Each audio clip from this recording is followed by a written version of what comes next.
Salut à toi, bienvenue dans cette vidéo assez courte dans laquelle je vais te parler des courbatures. S'il est vraiment indispensable d'avoir des courbatures après sa séance, est-ce que c'est vraiment un signe de bonne séance? Est-ce que c'est vraiment un signe que tu prends du muscle? Avant de te parler de qu'est-ce que c'est une courbature, pourquoi on en a et est-ce vraiment un gage de bonne séance et de prise de muscle, n'hésite pas à venir me suivre sur Instagram où je suis beaucoup plus présente et où tu peux retrouver certaines de mes séances et des conseils. Alors les courbatures, c'est quoi? C'est cette sensation de douleur que l'on peut avoir après une séance de sport ou même pas du tout une séance de sport. Par exemple, on va faire un déménagement et le lendemain, on va sentir des courbatures au niveau du dos, au niveau des épaules. Mais très souvent, ça peut t'arriver après ta séance de musculation.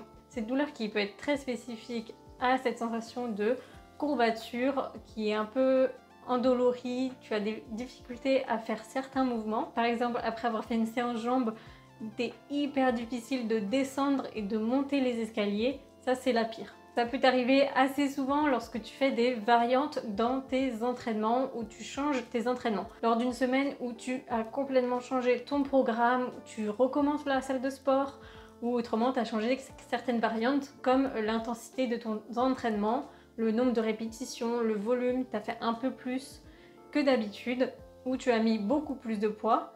Et là, le lendemain, voire même le surlendemain, tu as ces courbatures. Mais alors, d'où ça vient? Lorsque tu entraînes ton muscle, tu vas créer des stimulus au niveau musculaire et créer des micro-déchirures au niveau du muscle.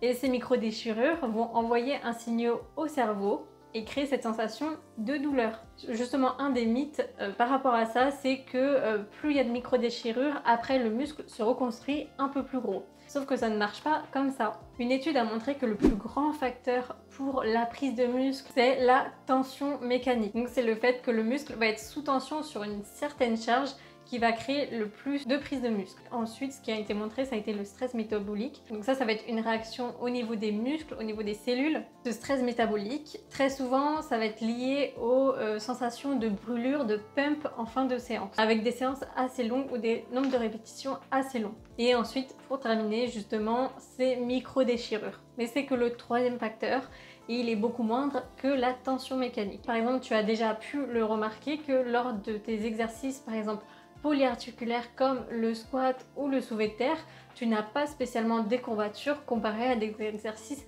d'isolation. Et pourtant, ces exercices d'isolation travaillent tout autant ces muscles et permettent de les développer également. C'est grâce souvent justement à cette tension mécanique. Et c'est pour ça que c'est normal qu'au fil des semaines de ton programme, sauf si tu changes de programme et de variante toutes les semaines, tu vas diminuer tes courbatures car ton corps va s'adapter au fur et à mesure.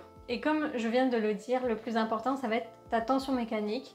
Donc la tension mécanique, ça va être le fait de mettre assez lourd, d'être assez proche de l'échec et de bien créer une surcharge progressive. Si tu as quand même des courbatures malgré que ça fait plusieurs jours, plusieurs semaines que tu fais un certain mouvement et que tu as ces courbatures à chaque fois, tu peux essayer de les réduire en faisant bien attention à avoir une bonne récupération. Il n'est pas optimal pour la prise de muscle de réentraîner un muscle qui a déjà des courbatures, car ton muscle a justement pas le temps de bien récupérer. Une autre méthode qui fait que tu pourrais diminuer ces courbatures, c'est de s'entraîner plus. Alors c'est un peu paradoxal, mais par exemple si tu fais du squat une fois semaine et à chaque fois que tu reprends ton squat chaque semaine, tu as des courbatures, le fait de t'entraîner 2 fois semaine du squat, le muscle va s'adapter un peu plus. Donc il est tout à fait possible d'avoir des courbatures et ça peut arriver assez souvent si tu n'es pas habitué à faire un certain mouvement et si tu changes de programme, de variante. Donc il ne faut pas s'inquiéter, c'est un des facteurs de la prise de muscle, mais pas le plus important. Ne pense pas que si tu n'as pas de courbatures après tes séances, ça veut dire que tu n'as pas fait une bonne séance ou tu ne vas pas prendre de muscle. Fais surtout attention à avoir une bonne tension mécanique, à mettre assez de poids, être assez proche de l'échec et bien suivre ta progression. Ça va être vraiment les 3 points importants pour être sûr de prendre du muscle. Si tu as aimé cette vidéo, n'hésite pas à t'abonner et à liker. Et je te dis à plus.